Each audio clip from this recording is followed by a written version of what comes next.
Hi, boys and girls. So we're going to continue to work on the distributive property so that we can continue to understand it. This isn't going to happen quickly. It is a little bit difficult to understand at first, but once you start to see to draw your lines and use your resources, you will start to get this. All right, so today we're going to do is grab either a piece of notebook paper or a whiteboard so you can practice with me a few times.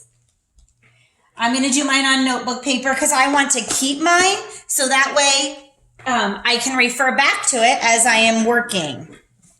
So we're going to start by writing the equation 6 times 3. Now, I know my 3's pretty well, but not always. And sometimes when I get to these larger numbers like 6, it gets tricky. So I'm going to find an easier way to do 6 times 3 with the distributive property. Now, the larger number is 6. So that's the one we're going to want to break apart because it's the bigger number. I'm going to start by making an array so that I can visually understand this property. So I'm going to make my 6 rows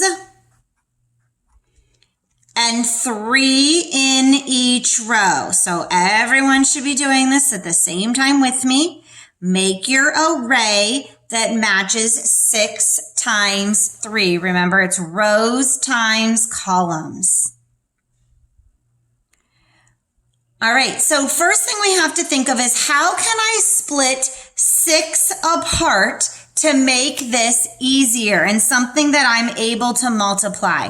And if you remember when we did our notes, I reminded you to use numbers you can use like 2 and 5.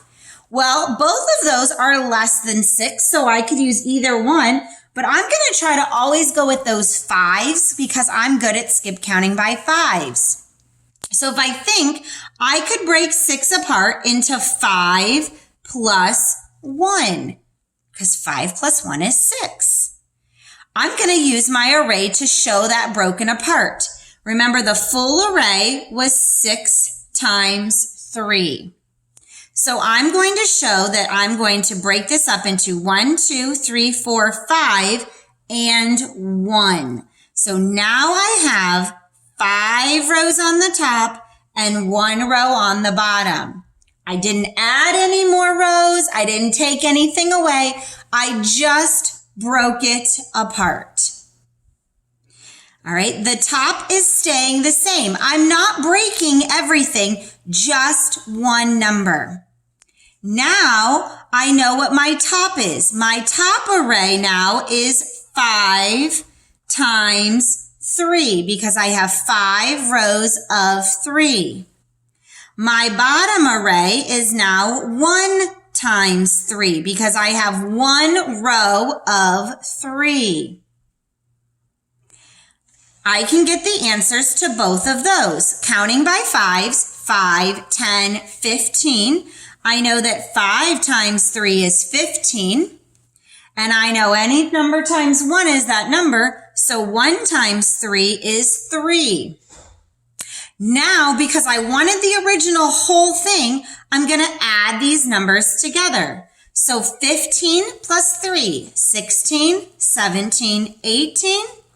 So my 6 times 3 also equals 18. That's one way that I can do that. I can also break 6 times 3 into another set.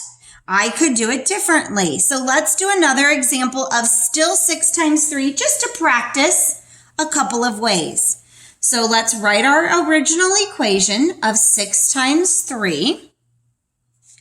Let's draw our array of 6 rows and 3 in each.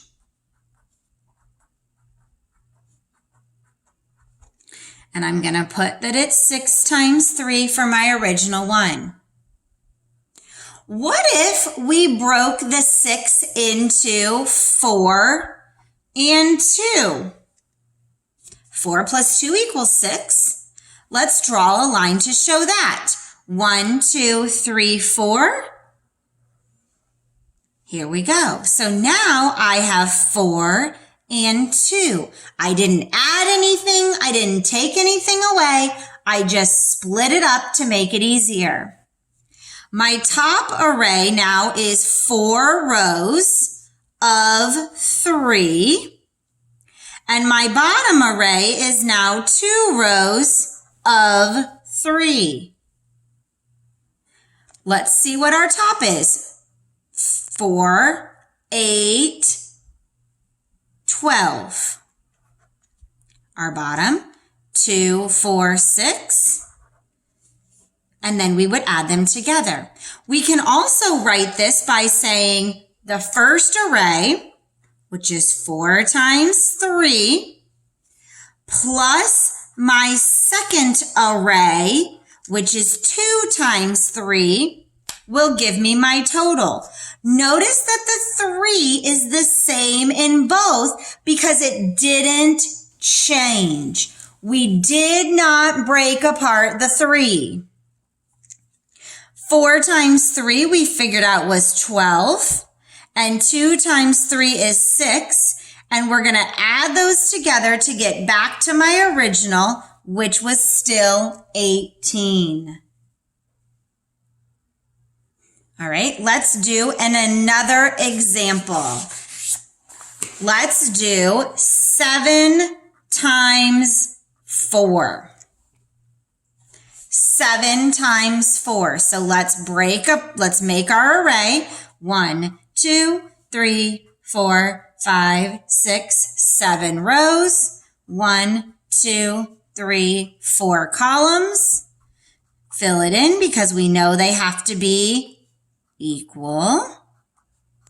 7 times 4.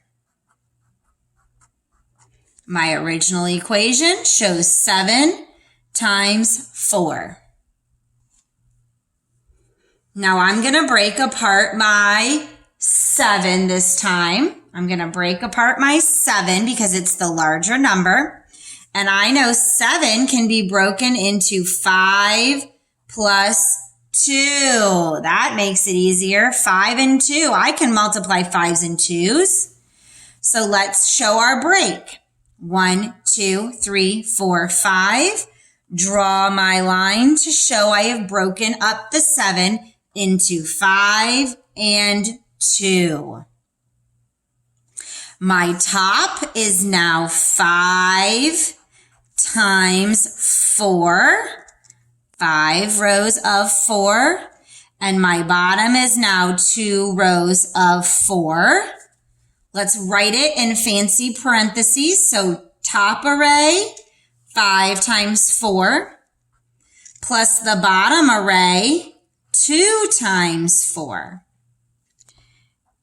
Let's get our products. 5 times 4, count by 5s. 5, 10, 15, 20. Let's count our bottom. 2, 4, 6, 8.